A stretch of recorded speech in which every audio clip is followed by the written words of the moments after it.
Welcome to Master the Game. I am Juice, and this is day 19 of RPG A Day 2021. Today's prompt is Storm, and that's what we're going to talk about. So let's get started.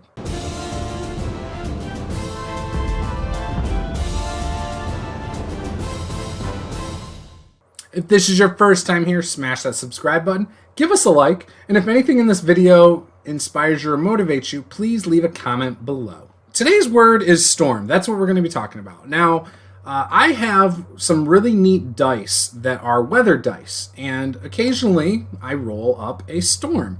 And I have been known to use storms in my games. There are not a lot of mechanics in a variety of systems that cover how storms can affect different rolls and things like that. And so I always tend to make up my own little homebrew stuff anyway.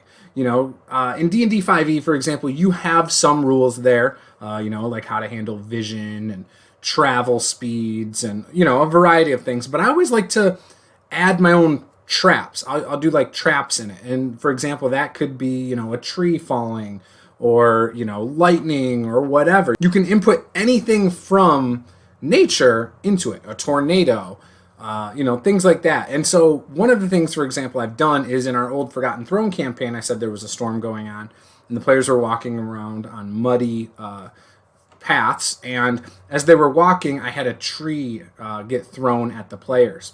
And they just had to make a dex save move. It did hit one of the players, which was fantastic. He didn't kill him, but it definitely hit him, pinned him down.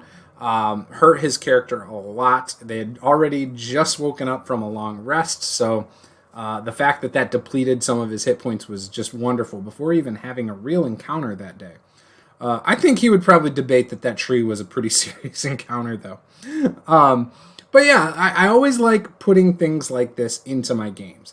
Now, I don't think you should throw a lot of storms into your games unless that is the setting. That is the part of the world they're in, and that's a common thing. There are places, for example, on Earth where it rains, 4 out of 5 days, on average. There's places that don't have any rain, for example. There's places that it's always cold and snowy and, Arctic temperatures. So you can definitely use these things in your games and have them very extreme and impactful. And it's even cooler if your party is not used to it. So, for example, maybe they go through a portal and they end up in a place that's like that. Or, maybe they travel a long distance from home and get stranded somewhere because of a shipwreck or something. Like, you could do a lot of cool stuff like that. Maybe it's an island that has to handle, that they're stuck on. They deal with tropical storms and hurricanes and tsunamis and just this crazy stuff that maybe that's why there's not humans on this island and it's just monsters and things like that. That's multiple cool ways to handle storms in your games. And, I would love to know what you think about this. Do you use storms? This is something that, again, I like doing. I think doing it every once in a while, not so it's like this focal point of your campaign, but I think doing it occasionally can really switch up the pace of things.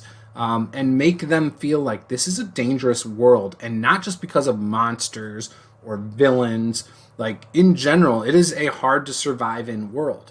And maybe even when you do something like this, that, like, say a tsunami hits or something, and they get caught up in it, or a flood, maybe you remove some of their gear. You make them roll to, keep some of their gear, or something along those lines. That could be a fun, interesting way for you as the DM to, again, make things difficult, challenge your players. I love this idea. So, again, would love to know what you think in the comments below. This was Master the Game. I am Juice. Game on.